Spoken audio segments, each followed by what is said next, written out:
Good morning. My name is Alan Beam. I'm working as freelancer since 1995 with Java. I really enjoy that. And what I also did, I used JavaFX a lot, JavaFX script even, and I'm one of the strange guys who actually like that. So JavaFX script was really nice. Right now we have just Java and JavaFX 2. And the context of the talk is in one project we had to build serious swing client with Vue, relative easy to use UI, but extremely complex backend. And I was asked, is Swing the future? So, okay, it's not the future, but this is a maintenance mode. So, okay, we don't like that. What we can use? Okay, we can use JavaFX.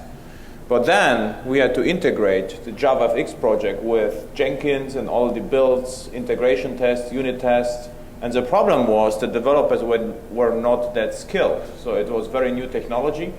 And we wanted to build something which is at least understandable. And just using NetBeans and hack everything in one huge blob was not an option. And most of the tutorials were like that. It's like put as much as effects as only possible in one single view. And my customer told me, okay, no effects. You know, we are a serious company. Nothing should spin, no effects, just should work and should be lean and easy to maintain.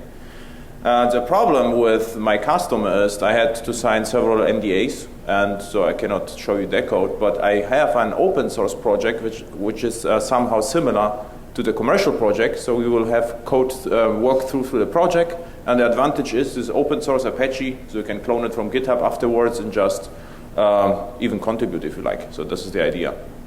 But this was the context. And as I started with JavaFX 2, the problem was also new with the technology. And for me, it was very important that they can localize the errors relatively quickly. So I wanted to separate the business logic and the communication with the application server from the presentation logic, just to localize the errors easier. So at the beginning, there was some threading issue and service issue, and it was really hard to tell whose fault is it. Is this JavaFX? Is this an application server? Or in most cases, this was my fault, but in 10% of cases, I spent hours to debug the application. Two unrelated books, so we can skip that. The first is, I would just walk through the slides and then walk through the code. So everything is on slide. I would like to show you in source code or in XML, if it's POM XML, and discuss it with you. So what I started with is, we just built a very simple prototype with NetBeans. Took about, I don't know, half an hour just to see how it works, how it looks like. And we didn't use Scene Builder because it wasn't available at the time. So we built the whole UI from scratch. And then it's okay, NetBeans is nice, but this custom ant task script, and no one cares about that. So I like NetBeans a lot, but I don't like to be dependent on NetBeans. So we started to build with Maven, and then the pain somehow started. So I asked the JavaFX developers, is there any Maven task? No, it isn't. We have Ant. So, okay, nice. Then is FX runtime in the repository? And no, it isn't. So this was the first challenges. This is relatively easy to overcome. So what you have to do, you have to put the FX runtime as a system dependency to Maven. So it's not a big deal. And shortly, since JDK 1.7 update 6, JavaFX is deployed with JRE, so it is almost in class path. So now you don't even have to push the library as a system scope library. You can use a Maven environment library to build with Maven JavaFX applications without any profiles, hacks, or settings. So it's very clean. I will show you it later in source code. So signing, it wasn't a problem from my customer. I built a Lightfish application, it monitors application server, and I wanted to have it in browser as well as standalone. And the problem with JavaFX at the beginning was I had to use threads as service. And there was, I think it is fixed right now, but at the beginning it wasn't possible to start this service without have a signed web start application. So I looked at that, okay, we have to automate the signing in Maven as well, because I don't like to bother with that. It should be automatically done. Maven clean install, and we get one jar as output, and you just use that. Just to minimize, in enterprise applications, it's extremely important that you automate as much as possible. And just using 10 buttons in NetBeans is not an option. Also not an option for me and not an option to my customer. So we automated everything. And deployment. So I would like to deploy it automatically as well. And the only thing is lacking right now is I would like to publish this automatically to GitHub, my personal project, Lightfish, not the customers. It would be lots of trouble, but my project. And this is the only thing which is not automated. So then Scene Builder came out. And the developers were not that skilled, but they had some experience with Visual Basic. And as they saw Scene Builder, they say, oh, nice, like Visual Basic. So, okay, I don't know whether this right selling strategy for Scene Builder is like Visual Basic, but somehow similar. The problem with what you see is what you get editors, we always have, is the source code which is generated is unusable. And the next problem is with such generators, sometimes it breaks. And if it breaks, you cannot do nothing about that. For instance, NetBeans Matisse was great, but sometimes it broke for Swing. So on what we did about that, we checked everything in Subversion. If it broke, we just reverted the last changes. And this was my solution to the problem. It was still very effective, but it was not perfect. So as Scene Builder came out, I was a little bit suspicious. It's like another code generator. But the way how it works is really interesting. It's totally different to NetBeans and anything else I saw before, I have to admit. It is kind of like Matisse with inversion of control. This is my understanding of that. So what the Scene Builder only is, I understand that like creator of a XML file which is used by a factory to create the UI. So this is my technical understanding of Scene Builder.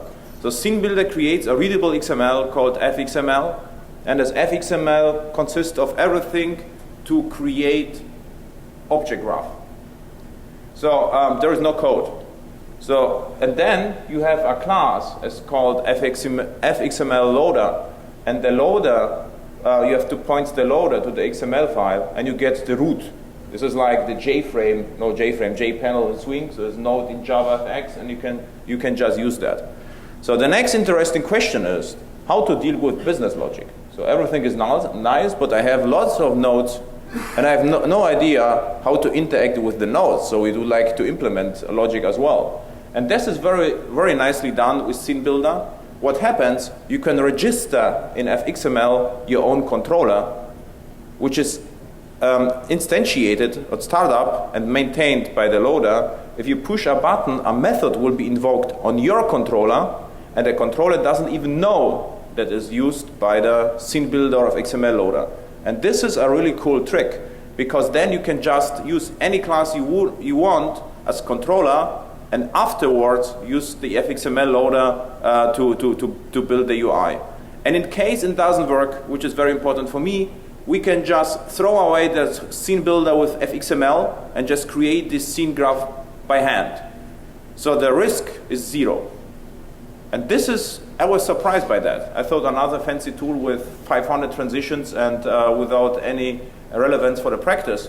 But it seems like I really like the Scene Builder, because if something breaks, I can fix it by myself. And in worst case, I will just throw away the FXML, design it another time by hand, and I have no problems, because the controller is a regular poacher. We'll show you later a controller, just annotated with FXML, which really reminds me of inject in JavaFX. So I was nice, it's like dependency injection.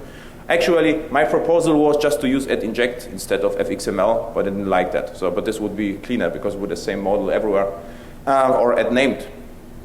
So testability, so the complexity and testability is not like we need code coverage, because my customer don't care about that, and I don't care in code coverage in my private project as well. Testability, I mean, what I would like to do is to test just the server communication, just to be able to localize or encapsulate the error when something breaks.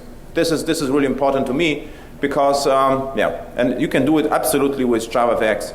And maintainability means lean code. Not a lot of boilerplate, but write as little code as only possible. And JavaFX is very lean if you are building business applications. Even if you just, all the effects on all the transitions, you leave it out, it is far less code than Swing. And far easier to understand as well. For instance, to bind a pojo to a table is a matter of seconds, I would say.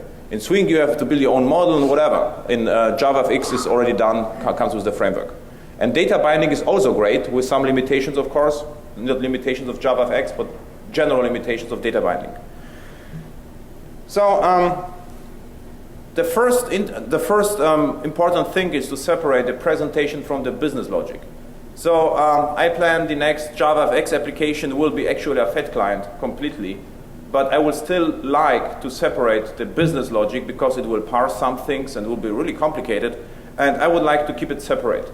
So that I think there is no excuse to do that, because if you're building something with JavaFX, the chances are high that in the next project or in the same project, your customer will ask about JSF, Vardin, GWT, or whatever.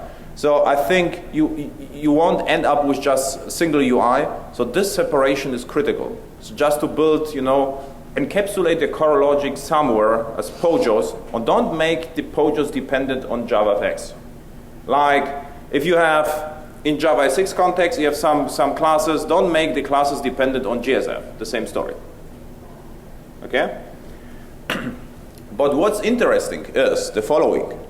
JavaFX is part of JDK. And what this means to me, there is no need to encapsulation actually.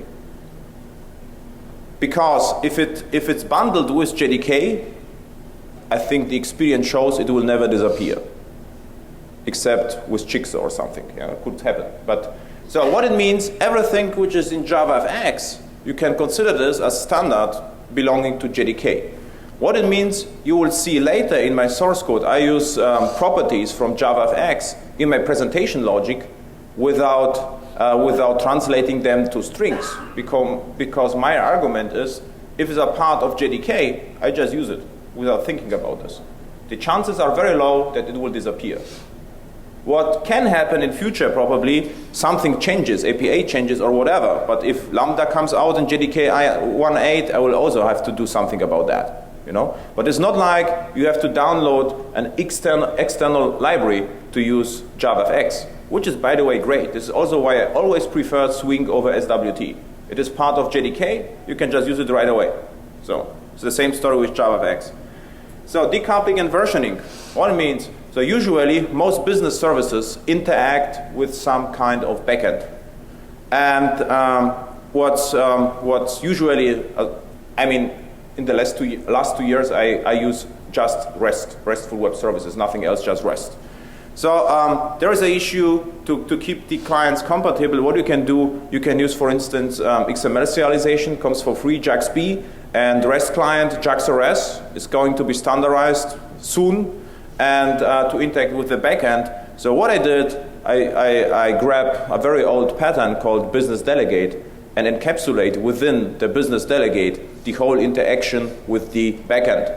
What business delegate is, what business delegate was a crazy pattern, was interface implementation on factory.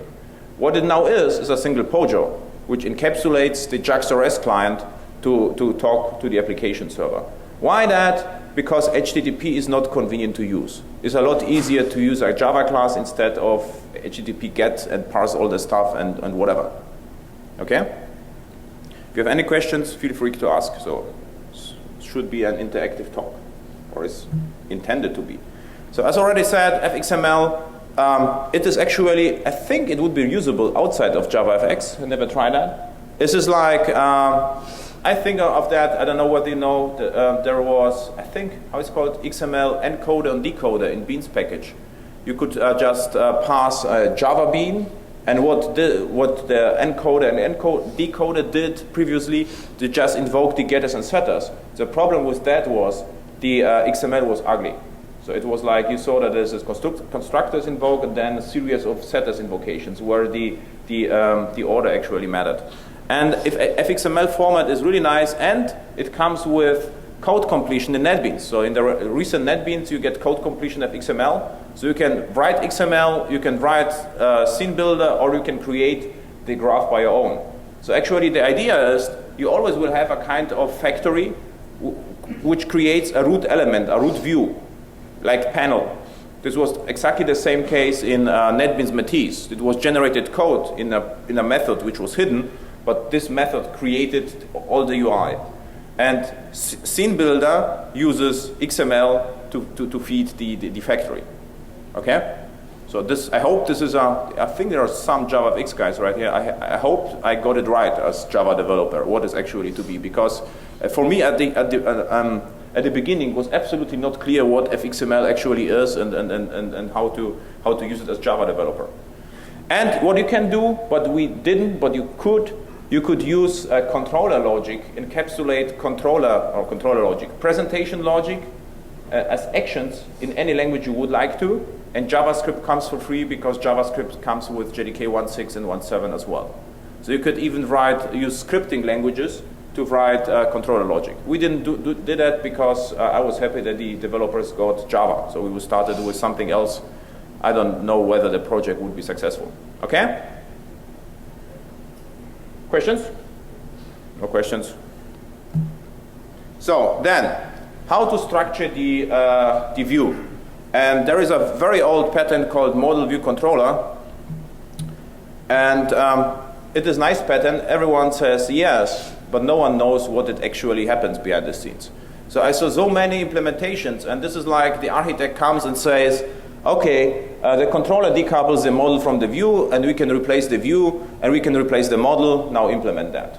And there are about, I don't know, 500 variants of this possibility. And from my perspective, the assumptions are totally wrong. Because in my business apps, Swing apps, I think I never saw a use case where we had to replace a view without changing the model. If it was so rare, it really depends. So, I mean, in my case, what I show you as my open source application, it is more likely because there are lots of charts. So I could replace a chart with a table later. But in a business form-based application, if it starts as a form or a table, it will probably remain as a form or a table. Exactly the same in model. The model changes frequently because the business logic changes. But I don't think the case where you just swap the models and say, okay, it's a huge win because I don't have to touch the control and the view. And I mean, with modern IDEs, even if something changes, it's the matter of one single click and refactoring, and all classes are changed. It's not like we need to spend weeks, to adjust the models and views. So model view controller is nice, but you can always say we do MVC, and everyone will be happy, and the talk will be over. But there is a model view presenter pattern which is very popular in .NET world. Although this pattern was retired in 2006. But if you search for model view presenter, you will find lots of .NET examples. They probably didn't recognize this pattern is no more alive. So instead of that, there are 3 more patterns which are more accurate. And I like the patterns that I would like just to explain what they do and why they are there. And the motivation behind this is not to replacing a view or replacing a model, but make the presenter or the view better testable.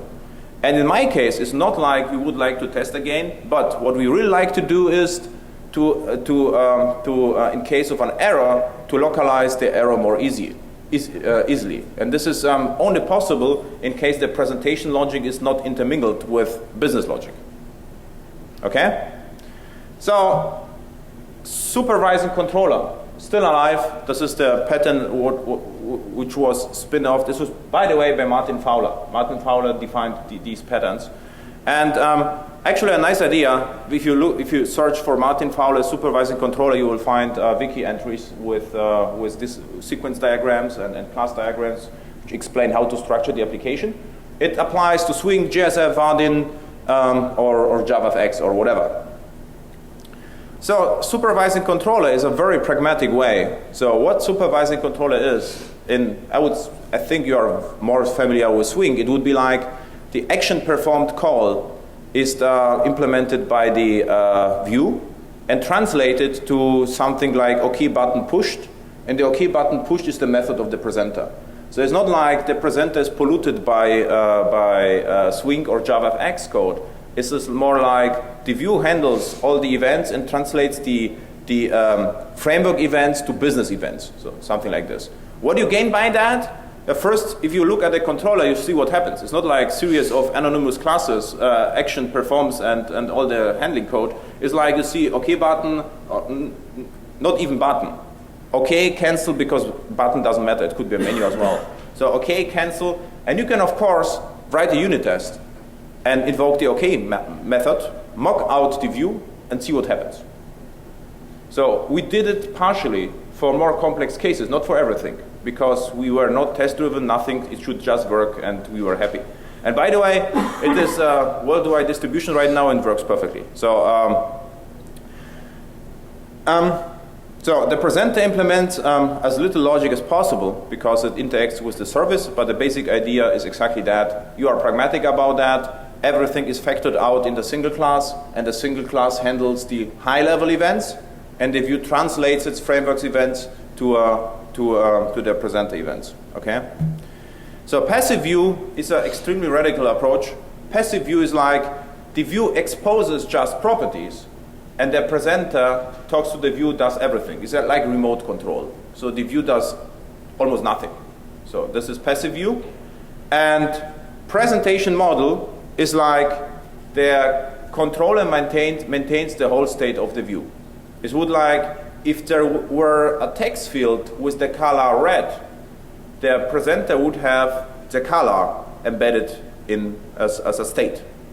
And this goes too far. So what we did, we used the pragmatic approach with a little help of JavaFX and bindable attributes. So it really simplified the implementation of this pattern. Again, I will show you the source code later. It's just discussion. And JavaFX binding.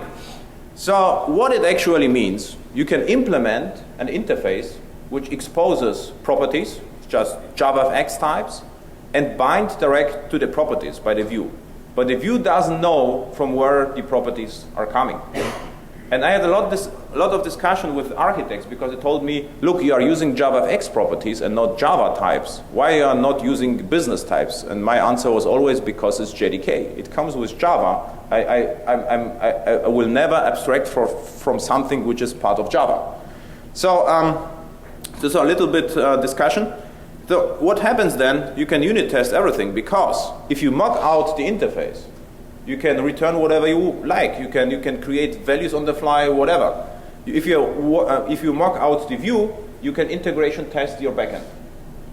And this is actually pretty nice because what you gain is what bindable means. You could just say, I don't know. In my case, in the Lightfish case, I just say heap bind to heap property, and it's done. It's a bidirectional binding. Usually you will need get, set, and update or something, far more methods. And what JavaFX does, it narrows the interface down to the types, which is really nice. So we are able to eliminate lots of old swing code. This is what I mean, the interface becomes extremely narrow because you're just exposing the properties and don't have to expose all the bookkeeping methods, okay? So, and there are really nice things like JavaFX services. So there is Java concurrent task and JavaFX concurrent service, and are bindable. What it means, I can bind and be interested on success, for instance. So, okay, in case the service is done, just change the state of something. And what I used JavaFX service and task to poll my RESTful web services, long polling. So I implemented long polling with a few lines of code with JavaFX to get real-time notifications from the JavaFX application server. And by the way, on the application server, this was a servlet 3.0. The whole thing is about 5 lines of code with JavaFX. So it was not a big deal. But what I needed on the client side is something which polls the application server and doesn't interact with the UI update thread. This is the same story like with Swing. And JavaFX service does it properly. So it means what it does, it starts as threads, but this is managed by JavaFX runtime. If there is a side effect, it would be applied correctly in the UI update thread. So your UI will remain consistent. This was actually really nice. So and by the way, this is the service who forced me to sign the application, my open source application, because it couldn't be run without signing. I was told it is fixed right now. Okay, and by the way, a crazy idea. I talked with some JavaFX engineers. What I was told that there are two threads. One thread which updates reads the events queue, and the other updates the UI. And there is a pulse event which updates properly on each pulse the UI. If this is the case, you wouldn't need that, because what you could do, you can just change the state of the UI, and then the next pulse is like a transaction. Everything could be updated. So this is just an idea. So I had a chat with some engineers. So this would be actually really nice, because then JavaFX would be actually thread safe. So now slides are over, which is a good thing. So I have, by the way, NetBeans beta is out. I saw a tweet before the session, but a little bit too risky to install it. So first, let's start with the POM. So this is the POM. Oh, by the way, what the application does is, so what you see here, this is the WebKit browser. It connects to a Glassfish, and this is monitor application. So what I can do, I can start the monitoring remotely, and you will see in real time all the changes of application server. Transactions, commits, paranormal activity, some errors, performance. This is what I hacked in the airplane. This is new. Which applications are sessions, expired session, and we use that for stress testing of JavaFX applications. And we just needed a UI, and I hacked the UI, the first prototype, in 3 hours in the train between Frankfurt and Munich. So it was very limited slot of time.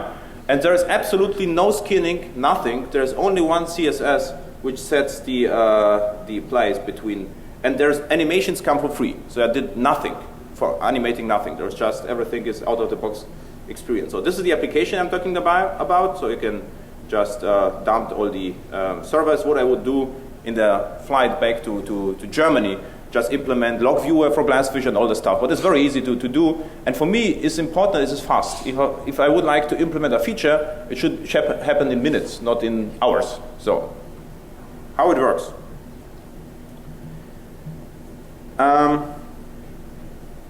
So I have packages, this is the light view, and the commercial application has nothing to do with monitoring. It's more like with finance, but the structure was very similar. First of all, let's start with the service. So what the service does, this is a POJO, has nothing to do with JavaFX, and it uses here the RESTful client to get a snapshot. So now the snapshot is just a POJO, a domain object. There's nothing special with that. What I get for free, XML serialization. So what does it mean on the application server? I have similar object. It doesn't have to be the same. So what I get is decoupling. I can build here new attributes, test that without changing the application server. It won't break. It's the nature of JAX-based serialization. And so I can test it with main method. So this is my first test. Does it actually work? I don't like to start the application and wait till the next updates whether my service actually works. So it's nothing to do with JavaFX, important to me, because at the beginning it actually didn't work. There was a Glassfish bug for long polling, so it was really essential to me to be able to do something like this. And snapshot provider is the service. And this is the first interaction from JavaFX. And what it does, it needs an URL, and it creates a task. What the task does, it goes to the snapshot fetcher and say, okay, I would like to have the next snapshot. And this blocks because of long polling. So it blocks forever. So now we have real-time notification from application server to JavaFX. Because it blocks forever, but the application server doesn't care about that because it's asynchronous servlet, so it doesn't consume any resources. And you can start several hundreds of such monitoring clients without any impact on the application server. So the other, what I'm able to do, I'm able to register scripts on the fly to build something like channels for monitoring. So why it's interesting for you, because this was just fetch. And in this case, I have to register new script and delete script. So you want to see, this is everything you need to write an object to the backend and or delete the object. Those are typical business delegate. So This is just encapsulation of the functionality, and the script manager is used directly by the presenter. Okay, very simple. In typical business applications, you would have methods here, which are JAX-RS or Corba or whatever, independent, but it would encapsulate inside the business logic. What I didn't implement an interface, and I didn't implement a factory, because there is no point ever that I will replace the class with something else. And I'm able to test that, because if I use Mojito for instance, I'm able to mock out class as well. So there would be no point for me to implement an interface and factory, except the travel would be a little bit longer at that time to do something else. So, questions about that? So this is the first thing. The service is actually very usable. Where is it? It's like swing, invoke later, not invoke later, swing worker. So it's a little bit similar to swing worker, but easier to use and is bindable. So let's say where this guy is used. So in dashboard presenter, before I forget the snapshot, is just a regular POJO. You see, this is everything which comes from server is here with get as a setter, some business logic to make it nicer, but it's just a POJO which belongs to presentation, and there's totally different object on the application server. So this is actually the idea. I have no DTOs because I get the decoupling for free with JAX-RS. Okay, questions?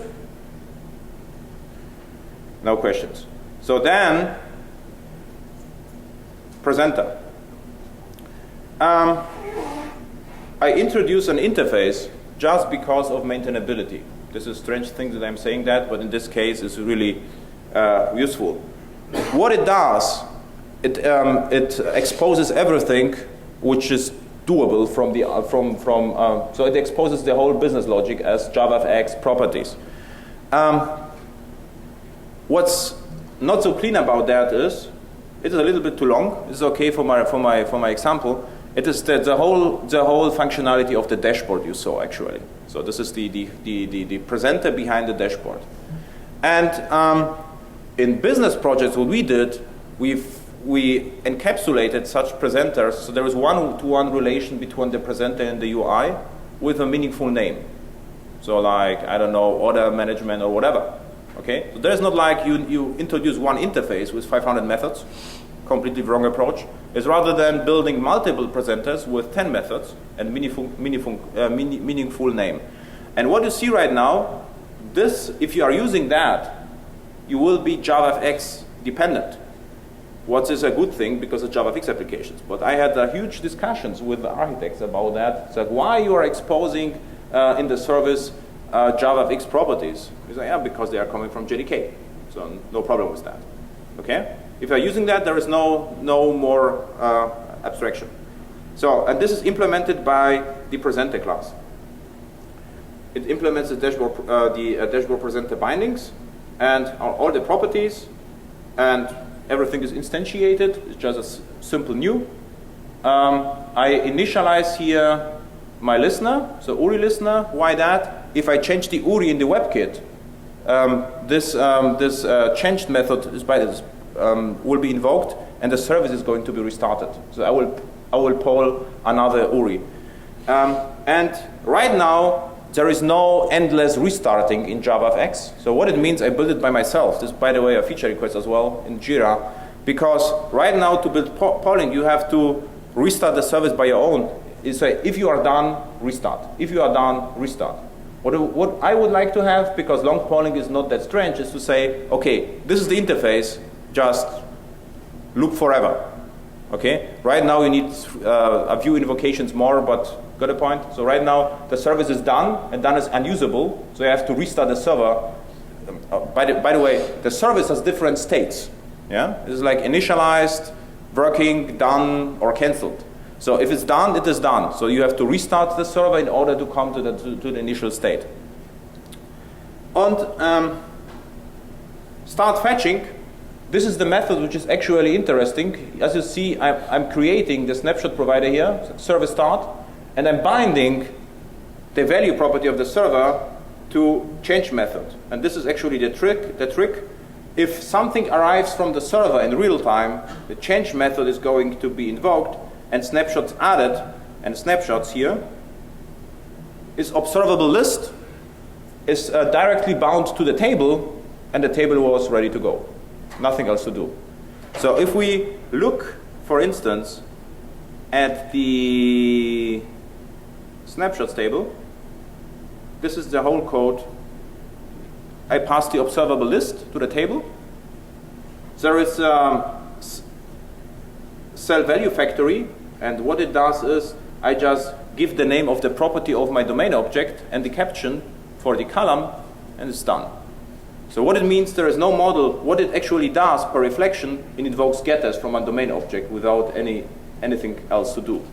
So you mean what I did right now? I put a new arrival. On each new arrival of the snapshot from the server, I store it in a list. The list is bound to the table, and you are done. Okay? And the nice thing about this, I just reused my domain object and bound the object directly to the table. It's just the overview what you saw in the bottom of the application.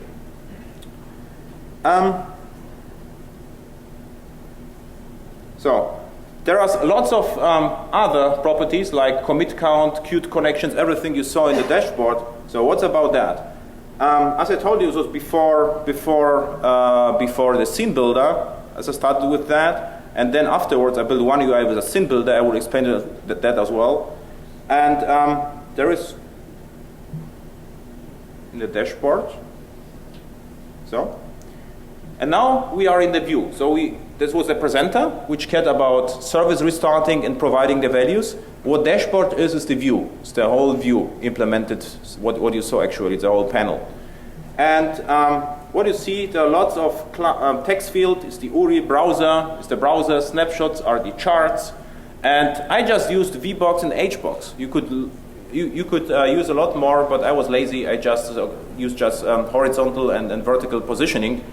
And the interesting story is what I just these are the tabs. I just put the views inside and created the tabs. And this is my snapshot view. And the snapshot view, what I did is just a regular Java class. It works pretty well. Doesn't inherit from anything. This was actually the trick. It's just Java class. And instead of all my views, have a method called view. And this method returns the root, the chart. So I can do whatever I want in the class as long as it returns the view, and the view is bound to the dashboard.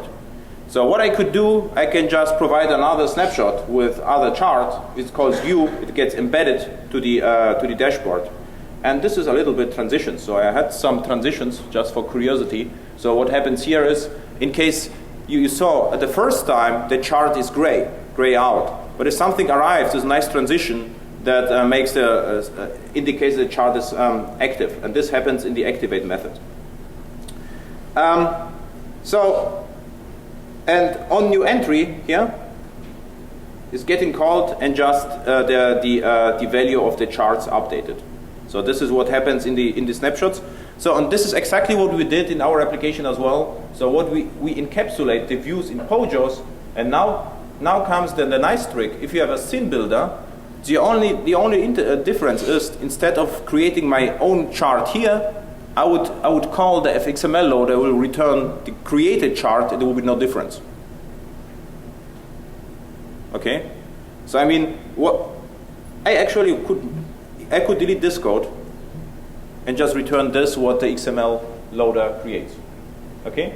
All views are similar, and all views are as simple as I'll show you. The most simple one is the browser. The embedded browser, which actually works as a WebKit. It just I have a listener, and the register work done listener is just for the progress bar. And nice story. What I do here in the browser, what you can do, you can interactively remove elements, for instance, like buttons, or you can change the content of the HTML file. And this is the whole code. There's 100 lines of code with progress bar and everything else. And the core is actually this. WebView engine. If you have the engine, you can set the URI, and you have your own browser with 3 lines of code. So it was actually very, very easy to implement. So now, there is one UI called scripts. It looks exactly the same, except I'm using XML loader inside. So, and the only difference is I use the loader. The loader loads my scripts FXML, and the scripts FXML is stored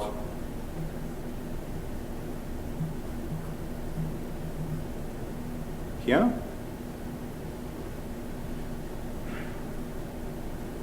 So this is my beautiful UI, and what it does, what I needed is actually you can send JavaScript to the server and say I'm not interested in everything, but just in case the number of threads increases incrementally or something like this, and you need a UI for that. So I just say okay, I just create the UI in the scene builder. It's of course beautiful, very clean, and the interesting story is I'm using here a class called script presenter, and this is exactly happens what I told you. What I would like to use, I would like to use my own class. The problem you get is you won't see it in applications without backend. Actually, my presenter needs a reference to the service. Otherwise, it won't be able to communicate with the backend. The problem is you don't get the reference to the presenter. You have to ask the FXML loader for that. And this is exactly what should happen in the source code. Otherwise, your presenter will do everything, but you cannot you cannot get hold on the presenter because it was created by the FXML runtime. So the solution is actually very simple. So after loading, and what you are going to load, you don't know. What you get back is the root, and the root is a kind of node. Everything is a node, so you have no reference to the actual loaded object. So what happens here, loader get root, this is the view. What I return? This loader get controller, and I get back my own presenter, and now I'm able to inject the bindings to talk to the backend. And the presenter here is just a Java class with two annotation, FXML and is text field and text area with two names, name and content. And now it's very important that the name here corresponds to the name in the scene builder. So what I try to propose is to have something like name, but it was rejected. Because right now you are forced to use the same names in the scene builder and in the Java code, which is very good, convention over configuration.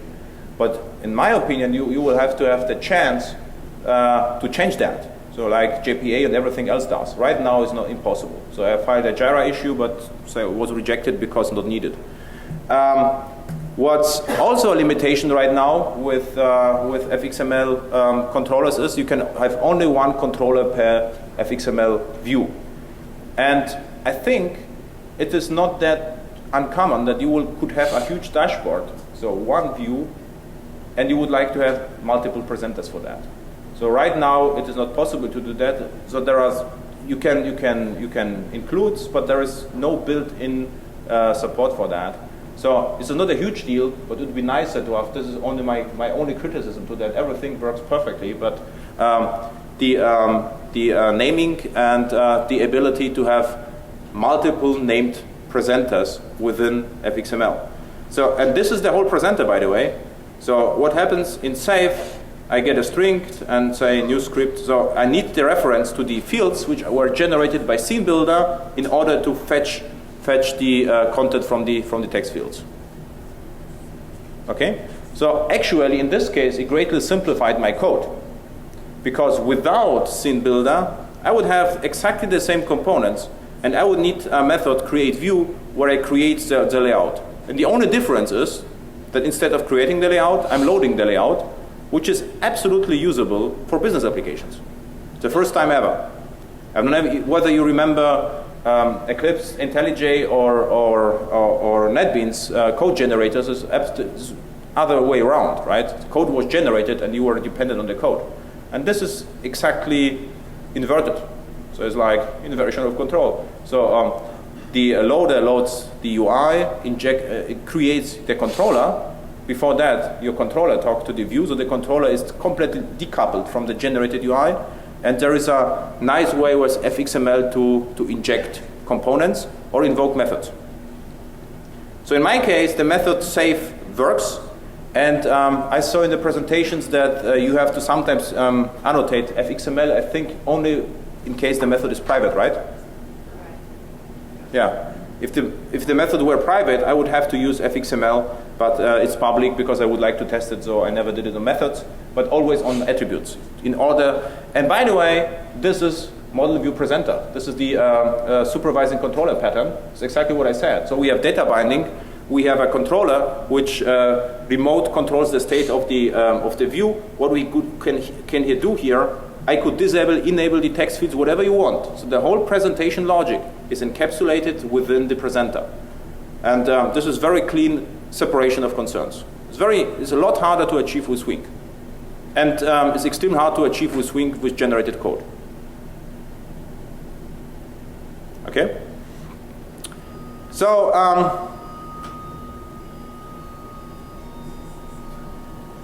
this is an alarm or something. So, looking back at on Maven. So, what the whole Maven project actually is a regular Java project. So a simple jar deployment. So on what I did, just Maven plugin in order to set JDK to 1.7. So I just wanted to use JDK 1.7, the latest. I started with 1.6 and then 1.7 because I just like the syntactic sugar. That's the only reason for that. And now something interesting happened. So the previous version needed a profile because I used a system property, which I use here right now, but now comes the trick. The Java home here is a Maven environment variable, and it points to JRE. If it points to JRE, you can bind to JavaFX runtime, so you can build with Maven JavaFX applications without any hassle, just by providing a system property with java.home. On what it means, it points in Maven, strangely, to the JRE. So Maven, Java home in Maven is not Java home, JDK home is JRE home. Exactly what we need for JavaFX. This was my last commit. And before that, before JavaFX was distributed, I had to point to a JavaFX installation outside the JDK. So I have to use another variable, which was not a Maven variable. So I had to maintain my own profile and build that with Maven minus p JavaFX and something. Now I can just build it with Maven clean install. So I need a question? If you have in Hudson or this, how would it work with the system property? Perfect, because if Hudson runs on JDK 1.7 update 6 plus, will work. If not, you have to upgrade that. This would be the nice. I wouldn't change that just to make Hudson working. But it would just work because Java home is Java home and Hudson is a Java application. So, yeah. Okay. Other questions? So, now, Jersey is just for JAX-RS client, will be replaced with JAX-RS 2.0. JUnit Mojito for tests, nothing special here. So, and what's interesting here, what I'm doing right now, I have one dependency. I don't like the dependency because it comes with several jars. So what I did here, I unpacking all the dependencies in a huge jar. And then there's only one jar. It's a lot easier to install, a lot easier to distribute, a lot easier to distribute with WebStart. And then signing only one jar. Works perfectly with the Maven dependency plugin, unpack dependencies, exclude scope system. What it means, I don't like to deploy JavaFX another time, and I would like to exclude JUnit, Mojito, and so forth. Okay, this was actually really nice. Then I'm using right now the Maven tooling, and not Maven tooling.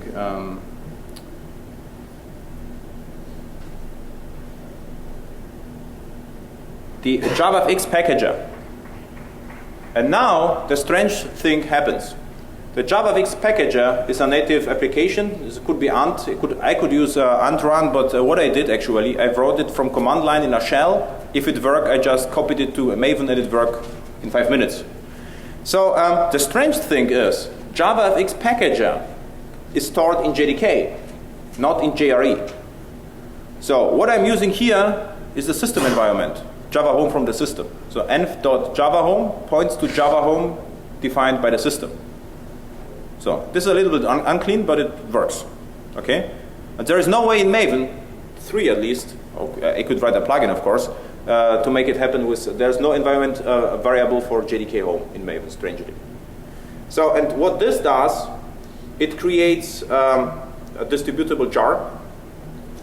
And now, so now I'm done. So what you saw is exactly what happens. So it will create one jar which you can start from command line. Java minus jar, the jar, and we just start. This is what I did to show you the application. And this can be also distributed as web start, what also happens. Okay? We could, use Maven and Go. Yes. You could use the Maven, the ant. Yeah. Yeah. So and then package native commented out because it takes a while. What this does with there is one tag minus native, it creates the native installer. And we use that, and this is actually great. What it does, it creates the installer for Windows, Mac, or Linux. Linux, I'm not sure about that, but Mac and Windows, we tested that. And it packages the JRE as well. So this is self-contained. So everything is needed. This is in Mac in the DMG, or in Windows in exe. In Windows, you have to install a tool. I forgot about that. This is open source standard tool for Windows installers. You have to install it before it works. And of course, if you run it on Mac, you get the Mac installer. If you run it on Windows, you get a Windows installer. There is no way to get a Windows installer from Mac, of course. So, and signing. So I have to sign that in case I would like to embed it in a browser in order to be able to execute the service. And this is completely encapsulated in JarSign, a plugin. And what it just does, it just signs the jar. Okay? And there's also a nice trick. So this is what I show you, is just the client part. I have a server part as well. So what you usually do, you install it on the server, and it gets distributed to the client. So what this Maven build does, it copies the installation from the JavaFX to the JavaFX web app folder. So it is you get always a consistent version. So this happens here. This is why I reference Lightfish, which is the backend of the application. So, and acceptance test, what it means, I can start the JavaFX application from the browser. From the IDE. Yeah, this is what's basically Maven. So it's relatively simple. I mean, this is a little bit complicated because of the installers. But it's really straightforward. It would be nice if we had standard Maven plugin for that. It would be really nice, but we don't have it, so this is the solution.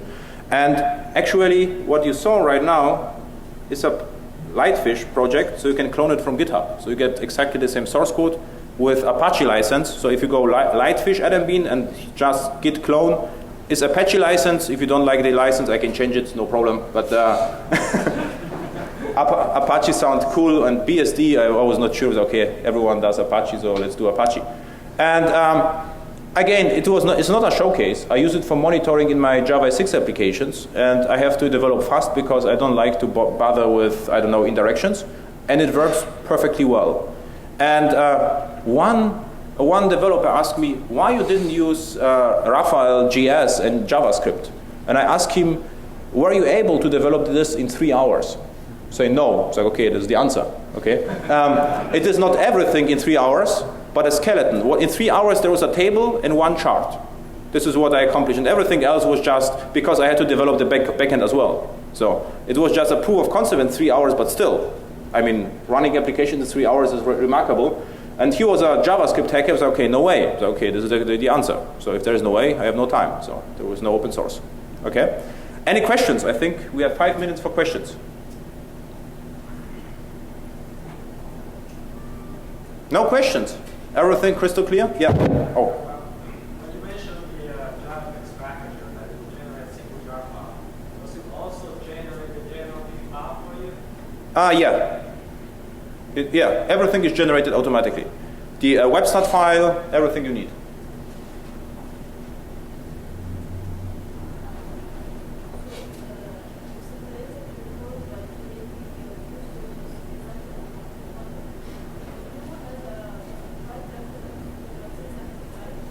The view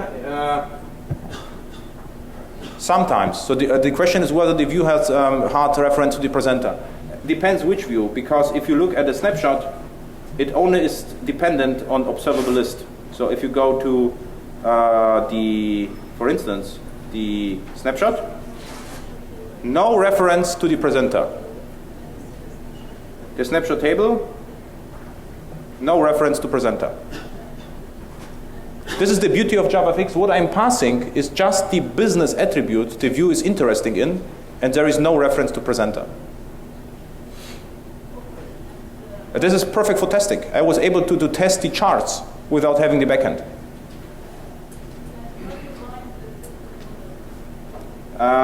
This happens in presenter. Very good question, by the way. This is the way. And this is in presenter. This is the job of the presenter to manage the views. Yes.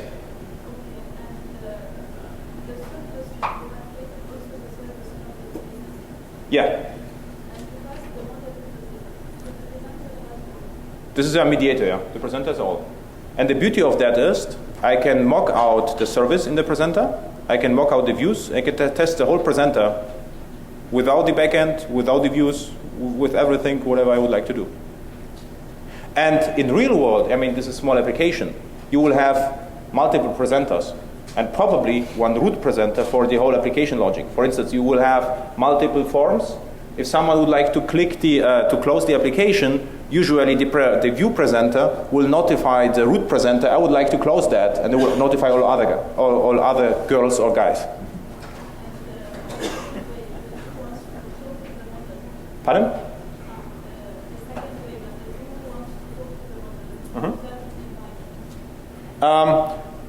The view could talk to the model via bindings as well, but I do this in my case. It only happens in the scripter where this was the controller which was created by SceneBuilder. This was the case where it was loaded by FXML loader. I injected the presenter and yeah.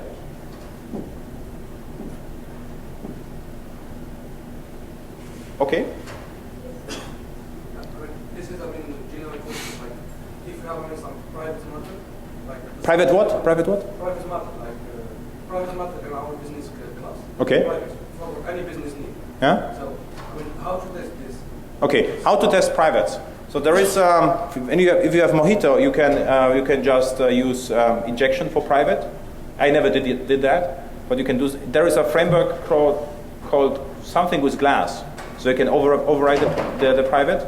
You can build your own utility with the code like field set accessible true, set, and you are done. And you encapsulate it in a static method. And what I wouldn't do it, I could leave it package-wide.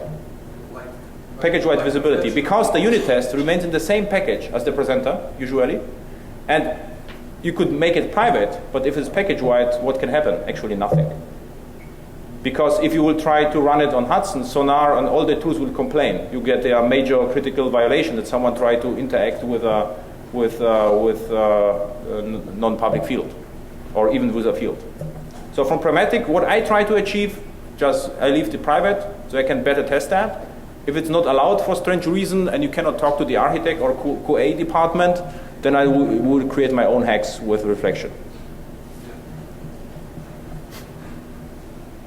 This is in Germany very common. So we know it's stupid, but you have to do that. Okay? If you pay me, no problem. Other questions? The questions are getting better and better. Other questions? We have a heavily constraints-based system where Strings? We have a very constraints-based system where the data will affect what the presenter should show or hide or make available dynamically. Is that something that would sort of lead against the pattern of knowledge on the effects? The data would affect. So the question was, we have a system where the data affects the presenter. How to deal with that? This is actually this. The presenter is changed constantly with the data from the server. It is actually this pattern. Or you see, or you are saying that the view changes the present. Yeah, in terms of the presentation view needs to change based on model state. Okay, if the view is changing the presenter, there is another challenge, which was a little bit out of scope, is validation, field validation. Because if you have fields, what I tried, you can have bindings and then register as a listener. If in case the field is invalid, you can throw a runtime exception and catch that. This works. But binding, you have to care about validation. And there's another problem. If you validate very fine-grained, it is too early. Usually, the user would expect that you just fill the whole address and push OK, and not validate, the street with the number because it's not complete. A little bit more challenging, but it's the same problem as in Swing. And I would experiment with bean validation. It's a part of JavaFX, but you can just reuse it completely on the client. So there's just a set of POJOs for validation. Combine that with binding. This would be my approach. So we can use only bean validation with our model. You can use bean validation without the server, yes. In fact, the expert group leader tests everything with unit without firing the JUnit, without firing the application server at all. Hibernate validator is one implementation. And the other is from Apache, I forgot that. This is, forgot the name from Apache. Very good question. Other questions? So thank you, and sorry for no effects, but I didn't need them.